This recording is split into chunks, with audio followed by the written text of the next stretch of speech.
Buah pohon Dewa Matahari mengandung energi gunung berapi bawah tanah yang sangat kuat, serta energi spiritual yang dikumpulkan oleh pohon Dewa Matahari. Menggunakannya untuk memasok energi kepada Ling akan sangat bagus.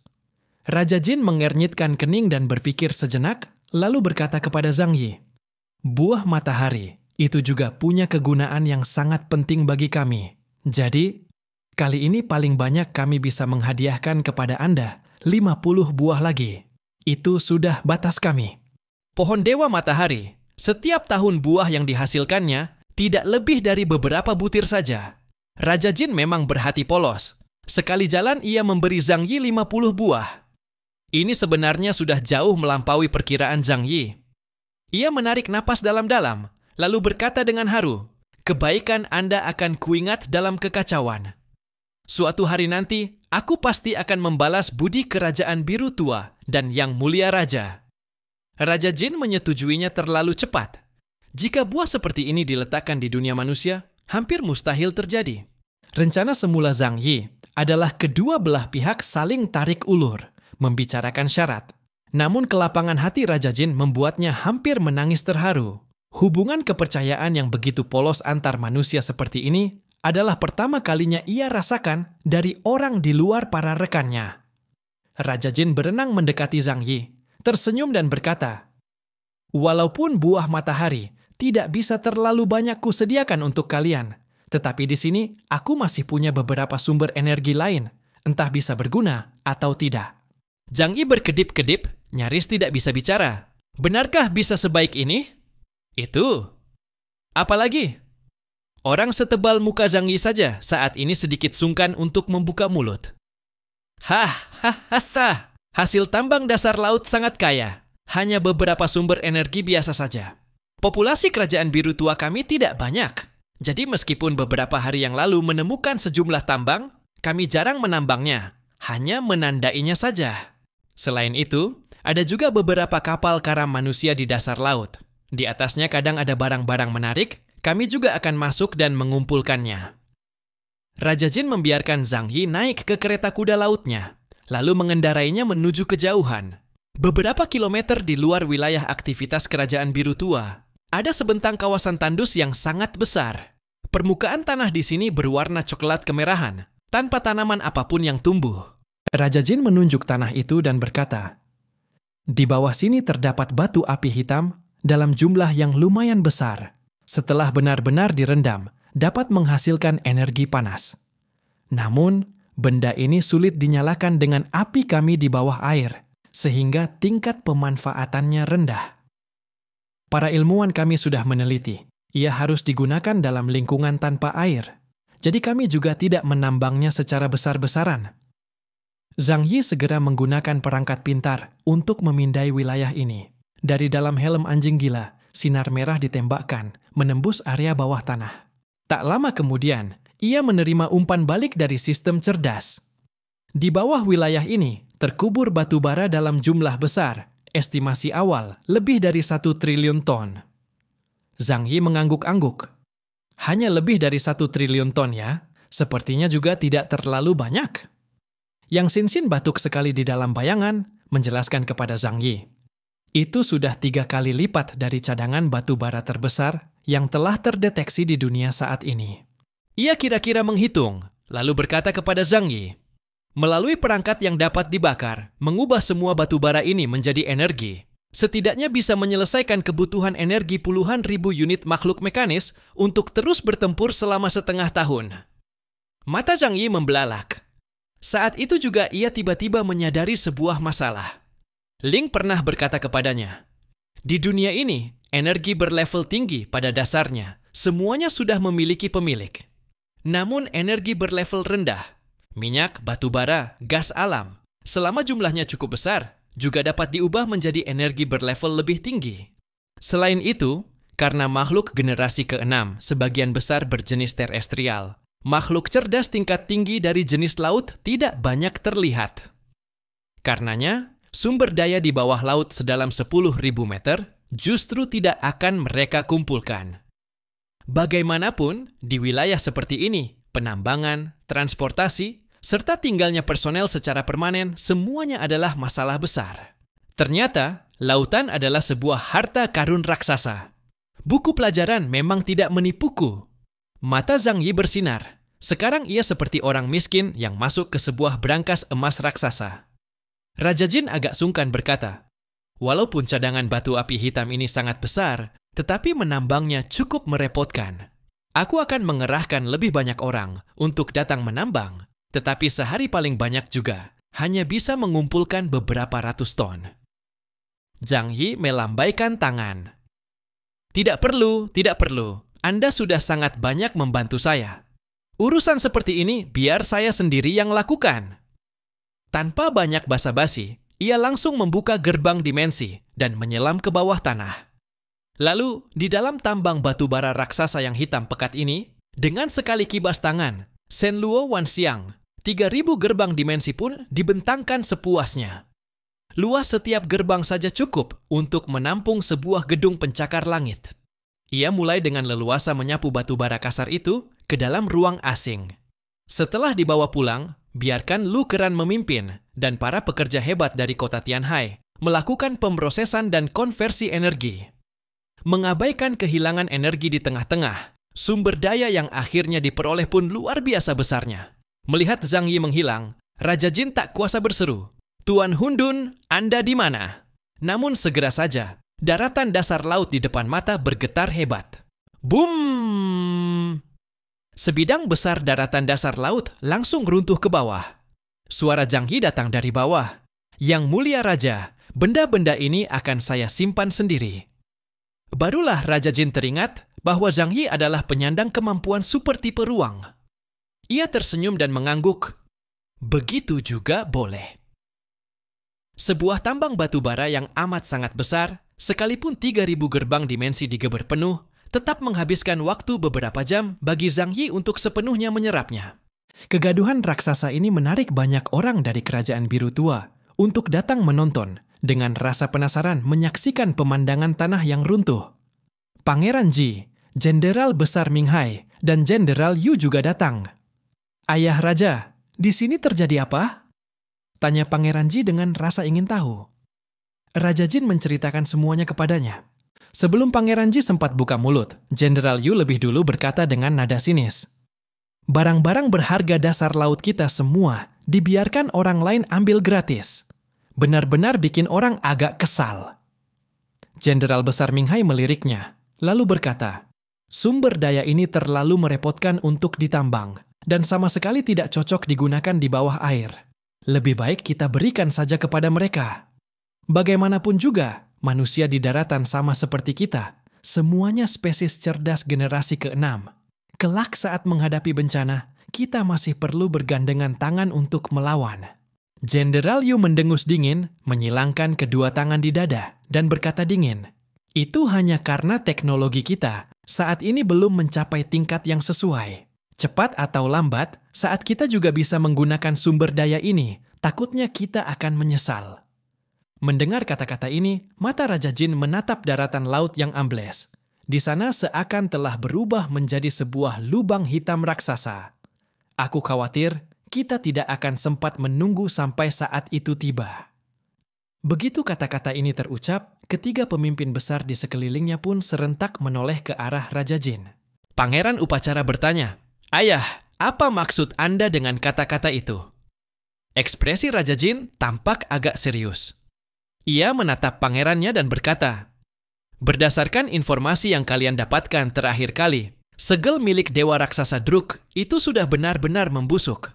Dalam waktu yang tidak lama lagi, ia akan terbebas dari segel dan bangkit kembali. Kemunculan satu Dewa Raksasa Druk saja mungkin juga akan disertai dengan kemunculan para Dewa Raksasa Druk lainnya. Karena kita berada di pintu masuk jalur laut, bisa jadi kita akan menjadi pihak pertama yang terkena dampaknya." Ketiga pemimpin besar itu pun menunjukkan ekspresi tegang di wajah mereka setelah mendengar ucapan tersebut. Mereka sebenarnya pernah mendengar Raja Jin menyebutkan hal ini sebelumnya secara tidak sengaja. Namun kali ini, penjelasan Raja Jin jauh lebih rinci. Mereka sebelumnya mengira setidaknya masih ada waktu beberapa ribu tahun. Namun sekarang tampaknya, dalam waktu puluhan tahun ke depan, bencana itu akan benar-benar datang. Raja Jin menghela napas panjang dan berkata, "Lakukan yang terbaik untuk membantu saudara-saudara kita. Saat menghadapi bencana besar dari luar, setidaknya kita masih punya sekutu yang bisa diandalkan." Ketulusan Raja Jin memang nyata adanya, tetapi dia juga bukan orang bodoh. Ia membantu Zhang Yi dengan sepenuh hati karena berharap saat bencana benar-benar datang nanti, ia bisa mendapatkan bantuan dari Zhang Yi. Zhang Yi telah mengambil semua sumber daya batu bara yang ada di bawah tanah. Setiap sumber daya yang bisa ditemukan, sebanyak atau sesedikit apapun, ia tidak akan melewatkannya. Sebab setiap tambahan kekuatan berarti tambahan harapan untuk menang. Ia kembali ke laut dalam, menatap Raja Jin dengan sorot mata yang menyala penuh semangat. Zhang Yi dengan antusias bertanya, "Yang mulia Raja, apakah masih ada sumber daya mineral serupa di sini?" Raja Jin mengangguk. "Tentu saja, sumber daya di laut dalam ini tak terbatas. Kami sangat mengenal kawasan laut di sekitar sini. Meskipun jenis mineral ini tidak terlalu banyak, jumlahnya juga tidak bisa dibilang sedikit." Zhang Yi mengangguk karena baginya, ia tidak akan menolak apapun yang ditawarkan. "Tolong antarkan aku ke sana." Guishu, tempat di mana seluruh air dunia bermuara, sudah tak terhitung lagi berapa lama keberadaannya. Bersama arus laut yang terbawa ke sana, berbagai macam sumber daya juga turut mengendap. Termasuk juga sisa-sisa makhluk laut yang, setelah waktu yang sangat lama, akhirnya berubah menjadi sumber daya yang kaya. Raja Jin membawa Zhang Yi ke lokasi berikutnya, lalu menunjuk ke wilayah yang dipenuhi oleh makhluk berbentuk tabung, dan berkata, "Di bawah lautan wilayah ini, ada semacam batuan bening yang aneh. Batu ini bisa terbakar di dalam air laut, tetapi tidak stabil. Maka dari itu, kami sering memainkannya sebagai mainan dengan cara dibakar, tapi sangat jarang menggunakannya dalam jumlah besar." Zhang Yi segera melakukan eksplorasi, dan hasilnya menunjukkan bahwa itu adalah ladang es mudah terbakar yang sangat besar. "Serahkan padaku." Zhang Yi menyingsingkan lengan bajunya, menjilat bibirnya dengan penuh semangat, lalu langsung melompat ke area tersebut. Bagaimanapun juga, semua barang ini jika disimpan di dalam ruang alternatif, miliknya akan berada dalam kondisi yang hampir sepenuhnya stabil dan tidak aktif. Nantinya, ia akan membawanya pulang dan menyerahkannya kepada Lukeran untuk diolah. Tak lama kemudian, ladang es mudah terbakar yang tingkat penyimpanannya lebih tinggi dari ladang batu bara sebelumnya, pun masuk ke dalam kantong Zhang Yi. "Yang mulia Raja, apakah masih ada lagi?" Zhang Yi sudah bekerja keras hampir sepanjang hari. Tetapi ia sama sekali tidak tampak lelah, justru sorot matanya semakin bersinar. Melihat dari kecepatan ini, ia bahkan merasa saat ini sudah bisa membangun pasukan besar dari peradaban mesin. Bahkan untuk menyuplai energi kepada Ling pun, kini bukan lagi menjadi beban. Ada. Nada suara Raja Jin mulai melambat. Meskipun mereka sendiri jarang mengeksplorasi tambang ini, namun melihat gaya Zhang Yi yang menggali seperti perampok, ia tak bisa menahan wajahnya yang mulai berkedut. Namun karena sudah terlanjur berjanji, dan ia juga orang yang menjaga harga diri, maka ia tidak mungkin menarik kembali ucapannya di tengah jalan. Akhirnya, ia pun membawa Zhang Yi berkeliling di beberapa lokasi lain di sekitar Guishu. Zhang Yi terus menambang, menciptakan 7 jurang besar yang dalam secara buatan. Minyak bawah laut, batu bara, gas alam, es mudah terbakar. Selama itu adalah energi yang bisa digunakan, ia tidak akan menolaknya. Kemampuannya memang terlalu luar biasa, benar-benar satu-satunya di dunia ini. Apalagi ruang alternatif miliknya sangat luas, tidak ada kekhawatiran akan mencapai batasnya. Yang mulia Raja, apakah masih ada lagi? Malam telah larut, dasar laut tampak gelap gulita. Zhang Yi masih menyalakan lampu dan terus bekerja tanpa henti. Kali ini memang benar-benar tidak ada lagi. Suara Raja Jin sudah mulai serak. Sumber daya mineral ini membutuhkan waktu puluhan juta, bahkan ratusan juta tahun untuk terbentuk. Kini, semua tambang besar di sekitar Guishu sudah kau ambil semuanya. Lautan ini sangat luas. Jika kau punya waktu, telusurilah lebih jauh lagi. Mungkin akan ada penemuan baru. Zhang Yi menghitung perolehannya, dan hasilnya benar-benar bisa disebut luar biasa. Benar juga, pohon berpindah tempat akan hidup kembali. Manusia berpindah tempat juga akan menemukan jalan hidup. Mengganti cara dan tempat, segala sesuatu bisa berjalan dengan lancar. Menurut ilmu takdir, nasib seseorang ditentukan oleh 3 faktor: takdir langit, kondisi geografis, dan hubungan antar manusia. Untuk mencapai keberhasilan, fokuslah pada 3 hal itu. Takdir langit tak bisa dilawan, namun yang bisa diubah oleh manusia adalah tempat dan hubungan. Maka saat mengalami kesulitan, cobalah pergi ke tempat lain, barangkali akan ada pencapaian. Ketika Zhang Yi melihat wajah Raja Jin yang agak canggung, barulah ia sadar bahwa dirinya mungkin terlalu serakah.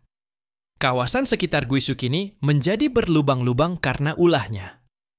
Meskipun Raja Jin sangat murah hati, namun dirinya kini benar-benar terlihat seperti kerabat miskin yang datang berkunjung, dan saat ditawari, makanlah lebih banyak.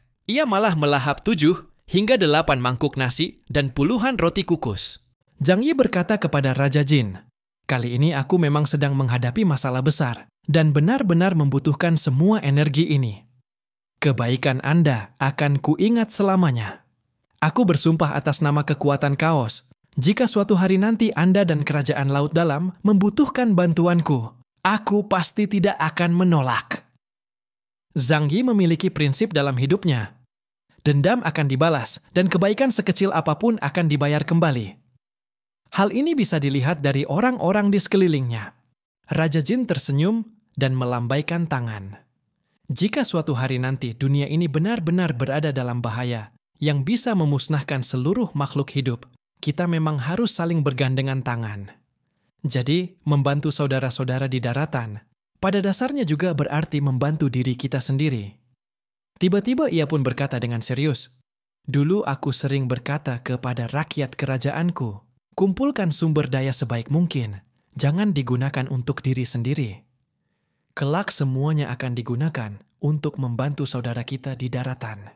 Sambil berbicara, ia menunjuk ke arah Jenderal Yu yang berdiri tidak jauh darinya. "Kau masih kurang? Kalau masih kurang, keluarga Jenderal Yu masih punya simpanan di rumah." Jenderal Yu yang kebingungan hanya bisa berkata, "Aku?" Zhang Yi tertawa dan melambaikan tangan. Tidak perlu. Ini sudah lebih dari cukup untuk kami." Ia mengangkat kedua tangannya dan membungkuk memberi hormat kepada Raja Jin. Itu adalah bentuk salam dari kerajaan Duyung. "Setelah aku menyelesaikan tugasku, aku pasti akan kembali untuk mengucapkan terima kasih." Setelah itu, ia pun meninggalkan Kerajaan Laut Dalam. Waktu tidak menunggu siapapun. Untuk saat ini, masalah energi sudah bisa dianggap selesai. Ia masih harus menyelesaikan urusan persenjataan dan sumber daya manusia. Oleh karena itu, selanjutnya, ia harus mengunjungi setiap wilayah besar di negara Huaxu satu persatu. Zhang Yi segera kembali ke kota Tianhai, lalu kembali menemui Lu Keran. "Masalah energi sudah aku selesaikan. Sekarang, letakkan dulu semua pekerjaanmu. Bantu aku memurnikan semua mineral ini menjadi bentuk energi paling murni, yang akan digunakan untuk makhluk hidup mekanik dan yang digunakan untuk menyediakan energi bagi Ling harus dibedakan." Saat itu, Lu Keran masih pusing memikirkan masalah energi. Namun Zhang Yi baru saja pergi belum genap sehari, dan sekarang sudah kembali mengatakan bahwa masalah energi telah diselesaikan. "Kakak, kau benar-benar hebat. Bagaimana bisa kau melakukannya? Menambang batu bara." Zhang Yi menjawab dengan singkat dan jelas. Karena jumlah tambang terlalu banyak dan tidak mungkin semuanya ditumpuk di tempat ini, Zhang Yi langsung meminta Lu Keran membawa semua peralatan dan pekerja masuk ke dalam ruang bayangan milik Muyan untuk bekerja di sana. Sekarang, Muyan berada di sisi Zhang Yi. Meskipun belum mencapai tingkat Epsilon, tetapi Zhang Yi tidak pernah memperlakukannya dengan buruk. Energi dari kelabang tanah masih mencukupi. Saat ini, indeks kemampuan khususnya telah mencapai 9.999 poin, dan luas bayangannya juga telah membesar berkali-kali lipat. Namun meskipun begitu, untuk memurnikan semua tambang yang dikumpulkan Zhang Yi, tetap harus dilakukan dalam banyak tahap. Itu karena tidak ada pilihan lain. Tambang-tambang mentah itu masih mengandung banyak kotoran dan perlu dimurnikan. Air laut, bebatuan, dan sejenisnya harus dibersihkan terlebih dahulu. Namun Lukeran sudah berpengalaman dalam menangani hal semacam ini. Sumber daya yang dikumpulkan dari Fremont juga dulu ditangani olehnya.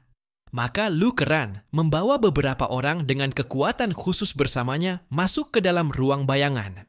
Adapun pekerjaan fisik, kini sebagian besar dilakukan oleh makhluk hidup mekanik.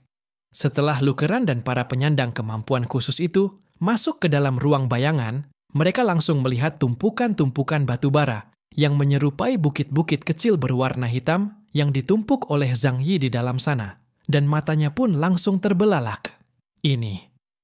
Ini berapa banyak batu bara yang harus digali? Apakah dari wilayah barat laut semua cadangan batu bara mereka dihabisi? Lukeran dengan cepat tersadar, langsung menggulung lengan bajunya sambil berkata, "Masih berdiri saja? Mulai kerja. Kita harus secepat mungkin mengekstrak energi dari batu-batu ini." Simpan dulu dalam tabung penyimpan energi. Nanti baru dikompres menjadi bentuk kristal energi. Lukeran langsung mendekati sebuah bukit kecil yang terbentuk dari tumpukan batu bara. Ia menarik napas dalam-dalam, lalu perlahan mengangkat kedua tangannya. Kemampuan transformasi kehampaan miliknya dapat mengubah struktur molekul suatu benda. Ini adalah bentuk penggunaan paling akhir dan ekstrim dari kemampuannya. Jadi, hanya untuk memurnikan material dan memisahkan zat yang berbeda, itu adalah hal yang sangat sepele. Kedua tangannya mulai perlahan menjadi transparan, memancarkan cahaya berwarna putih keperakan. Kekuatan ini perlahan menyelimuti seluruh bukit batu bara di hadapannya. Boom! Bukit batu bara itu mulai runtuh dari bagian tengahnya. Banyak potongan batu bara yang terpisah, sementara kotoran dan material lain dibuang ke arah yang lain. Setelah itu, proses ekstraksi energi dimulai. Membakar adalah cara paling sederhana, tetapi pasti akan ada energi yang terbuang. Namun Lukeran punya cara yang lebih baik, yaitu dengan cara kompresi. Dengan transformasi kehampaan, miliknya, bahan bakar padat seperti ini hampir tidak akan mengalami kehilangan energi, dan dengan sangat cepat energi tersebut berhasil dikumpulkannya. Sebuah tumpukan batu bara setinggi ratusan meter, setelah selesai dikompresi, energinya terkonsentrasi dalam satu tabung logam setengah transparan sebesar panjang lengan manusia. Namun setelah menyelesaikan pekerjaan ini, Lukeran mengangkat kepala dan melihat ke sekeliling. Bukit-bukit serupa, satu demi satu, jumlahnya tak terhitung. Lukeran menyilangkan kedua tangan di pinggang, lalu menarik napas dalam-dalam. Mulai kerja! Zhang Yi saat ini merasa sangat segar. Beban di hatinya pun telah berkurang lebih dari setengah. Setelah itu, ia langsung meninggalkan kota badai salju, melaju dengan cepat menuju utara. Selanjutnya, kita langsung menuju Shenjing. Sebagai wilayah dengan kekuatan bersenjata terkuat, dukungan dari wilayah Shenjing sangat penting bagi Zhang Yi. Dalam perang melawan negara pemburu, kekuatan tingkat atas saja tidak cukup. Zhang Yi, meskipun sekuat apapun, hanya satu orang, seberapa banyak musuh yang bisa ia kalahkan sendirian? Meskipun ia bisa menahan, bahkan mengalahkan penjaga gerbang dunia bawah, berkat keberadaan Ling, namun Kekaisaran Wuluan masih memiliki banyak tentara dan penyandang kekuatan luar biasa yang perlu dihadapi oleh orang lain. Pasukan yang ia miliki saat ini jelas tidak cukup. Mereka akan terkubur oleh taktik lautan manusia. Jadi, selain meminta Lukeran membangun pasukan mekanik, Zhang Yi juga harus meminjam pasukan dari wilayah-wilayah besar lainnya. Tujuannya, tentu saja untuk meraih kemenangan mutlak dengan kekuatan yang berlipat-lipat dan menghindari korban di pihak orang-orang dekatnya. Sebelum berangkat, Zhang Yi terlebih dahulu menghubungi Meng Yuanjun, Hou Tu, dan Shang Daowen. Aku akan pergi ke Shenjing. Sudah lama kita tidak bertemu. Mari berkumpul dan ngobrol sebentar. Tentu saja ketiganya tidak menolak. Mereka juga merasa bahwa Zhang Yi dalam waktu belakangan ini pasti sedang memikirkan banyak hal. Menahan diri bukanlah karakter Zhang Yi, maka ketiganya berkumpul dan menunggu kedatangan Zhang Yi. Kecepatan kedatangan Zhang Yi sangatlah cepat. Tidak lama setelah komunikasi itu berakhir, ia sudah muncul di depan gerbang kota Kekaisaran Ming. Zhang Yi tetap menghormati aturan. Ia naik ke atas tembok kota dan berkata kepada para prajurit di sekitarnya, "Tolong beritahu bahwa aku, Hun Dun, telah datang." Pemimpin kalian pasti sudah tahu soal ini. Dari atas tembok muncul seorang jenderal yang memimpin pasukan. Ia memberi hormat dengan sangat hormat. "Kami telah menerima perintah dari Komandan Meng. Silakan Anda langsung menuju ke Aula Tongxin." Zhang Yi tidak lagi menggunakan kekuatan khususnya. Bagaimanapun juga, ini adalah wilayah orang lain, maka dia tetap harus memberi penghormatan yang layak. Ia pun naik ke kendaraan khusus dan melaju menuju Aula Tongxin. Kota Kekaisaran Ming telah berubah lagi sejak kunjungan terakhirnya. Langitnya kini tertutup kubah transparan raksasa. Namun ini bukan sekadar kubah kaca, melainkan hasil dari teknik sihir berlapis yang sangat rumit. Cahaya di dalam sangat terang, dilengkapi dengan pencahayaan buatan, dan suhunya sangat nyaman. Salju di permukaan tanah pun sudah tak terlihat lagi. Hanya di beberapa area tertentu, tampaknya sengaja dibiarkan bersalju demi menjaga suasana musim dingin. Ketika kendaraan tiba di Aula Tongxin, pasukan pengawal naga sudah lama menunggu di sana.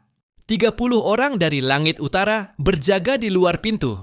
Saat mereka melihat Zhang Yi, sorot mata mereka penuh rasa ingin tahu dan kekaguman. Itu dia, Hun Dun yang legendaris.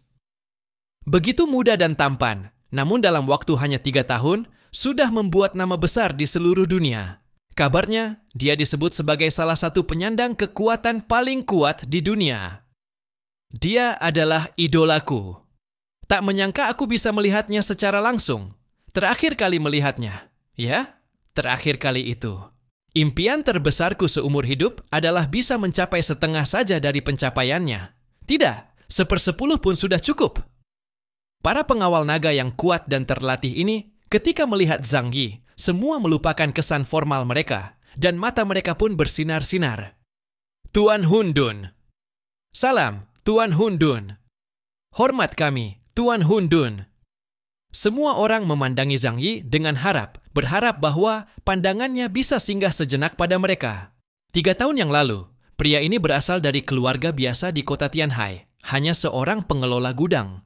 Titik awalnya bahkan bisa dibilang lebih rendah daripada semua orang yang hadir di tempat ini. Namun sekarang, dia telah menjadi orang yang paling berwibawa, bahkan mungkin yang paling kuat di seluruh negara Huaxu. Siapa yang tidak mengaguminya? Siapa yang tidak menjadikannya sebagai tujuan perjuangan mereka? Zhang Yi turun dari mobil dan berjalan mendekat.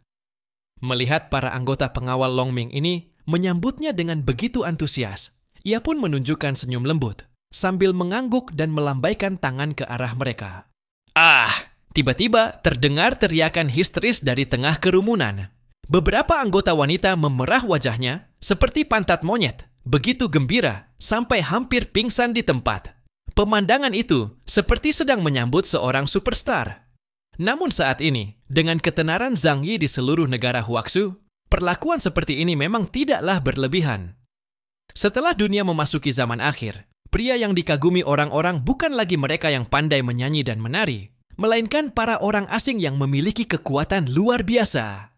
Zhang Yi berjalan menuju gedung Tongxin di tengah tatapan penuh kekaguman. Sesampainya di depan pintu, ia melihat 2 orang asing yang mengenakan seragam pengawal Longming berdiri di kiri dan kanan pintu. Pakaian mereka memang sama seperti milik pengawal Longming, namun Zhang Yi tidak mengingat pernah melihat model seragam seperti itu sebelumnya. Kedua orang ini tampaknya masih muda, kira-kira berusia 20-an. Yang satu bertubuh tinggi kurus dengan lengan panjang, satunya lagi memiliki rambut acak-acakan, dengan beberapa helai rambut merah di antara helaian rambut hitam. Begitu mereka melihat Zhang Yi, sorot mata mereka langsung menunjukkan semangat yang menggebu. Bahkan diam-diam, ada sedikit aura menantang yang nyaris tak terlihat, tapi tersembunyi dengan sangat baik. "Apakah Anda adalah Tuan Kaos?" tanya si tinggi kurus dengan penuh semangat. Zhang Yi tersenyum tipis dan mengangguk. "Kalian siapa?" Si tinggi kurus mengacungkan jempol ke arah dirinya sendiri. "Aku adalah pria yang suatu hari nanti akan melampaui Anda." Mohon Tuan ingat namaku.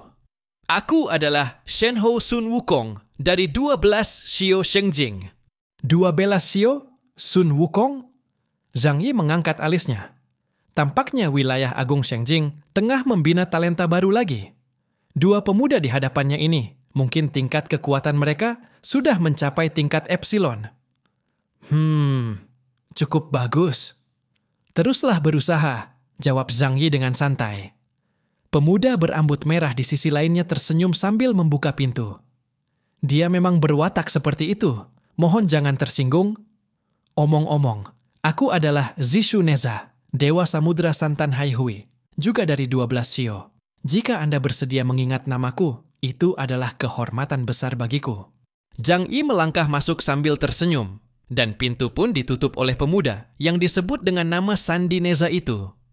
Keduanya saling memandang, tak berani berbicara, dan malah berkomunikasi melalui perangkat pintar mereka. Neza, tak heran dia disebut Tuan Kaos. Hanya dari aura tubuhnya saja sudah membuatku tak berani bergerak. Entah kapan kita bisa mencapai tingkat seperti itu. Sun Wukong meliriknya sekilas, lalu cepat-cepat mengirim pesan. Aku tidak merasakannya. Menurutku, dia bahkan tidak seberwibawa Jenderal Shang Dawen dari pengawal Longming.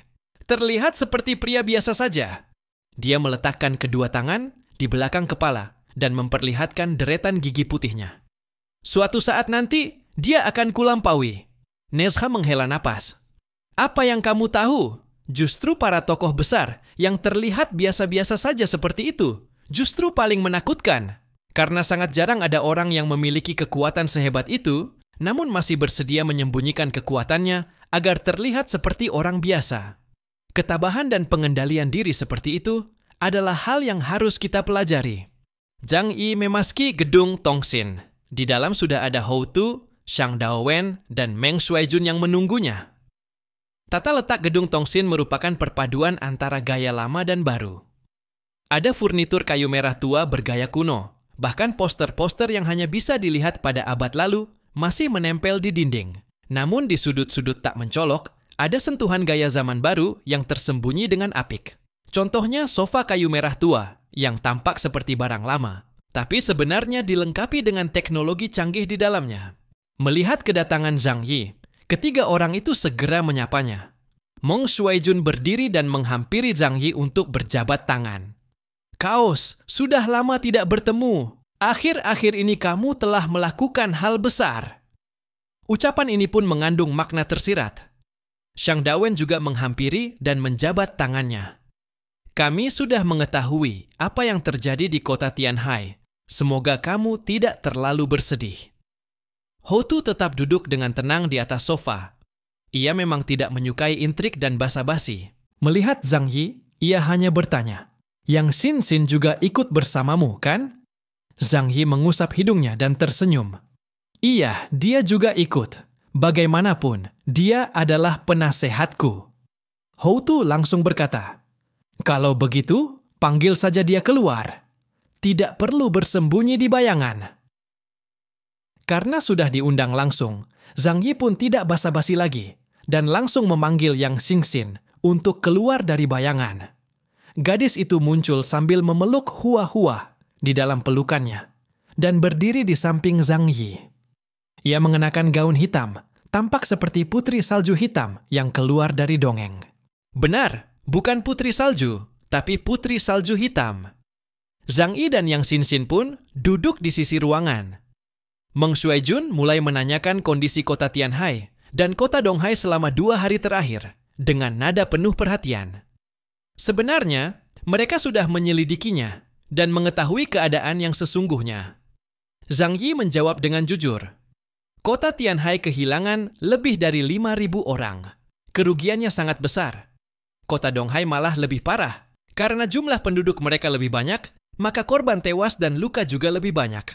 Meng Shuaijun menyalakan sebatang rokok, lalu menghisapnya sejenak sebelum menatap Zhang Yi dan bertanya, "Lalu apa rencanamu? Ingin membalas dendam?" Zhang Yi menyunggingkan senyum di sudut bibir. "Tentu saja, kita sudah menjadi musuh bebuyutan. Jika kita tidak bergerak, mereka pun cepat atau lambat akan menyerang kita. Lebih baik kita menyerang lebih dulu. Jawaban Zhang Yi tidak mengejutkan mereka. Namun, dalam hati mereka masih ada keraguan. Shang Daowen menyilangkan kaki dan bertanya, "Tapi kita tidak mengetahui secara pasti kekuatan Kekaisaran Wuluan. Mereka berada di dunia bawah tanah. Dari kekuatan yang sudah mereka perlihatkan saja, mereka tampak lebih kuat dari seluruh negara Huaxu. Kalau mau membalas, paling hanya bisa menyerang simbolik terhadap beberapa tokoh atau wilayah mereka saja. Tapi, kalau melihat gaya mereka dalam bertindak, serangan seperti itu pasti akan dibalas dengan aksi balasan yang sangat gila. Apakah kamu sudah mempertimbangkan semuanya?" Zhang Yi berkata, "Soal itu, kalian tenang saja. Kekuatan mereka sudah aku selidiki dengan sangat rinci. Jumlah populasi ras mereka, lokasi kota mereka, tingkat teknologi, jumlah orang asing, semuanya sudah aku kuasai." Meng Shuaijun dan Shang Daowen pun memperlihatkan ekspresi sangat senang. Bahkan Hou Tu juga memandang Zhang Yi dengan takjub, lalu tiba-tiba memandang Yang Xin dan bertanya, "Selama kalian menghilang beberapa waktu ini, apakah kalian melakukan sesuatu yang berkaitan dengan Kekaisaran Wuluan? Karena itu mereka balas dendam dengan begitu gila-gilaan. Untuk mendapatkan informasi rahasia tentang Kekaisaran Wuluan, terlebih lagi informasi seakurat itu, sudah pasti mereka harus melakukan kontak langsung dengan pihak inti kekaisaran tersebut."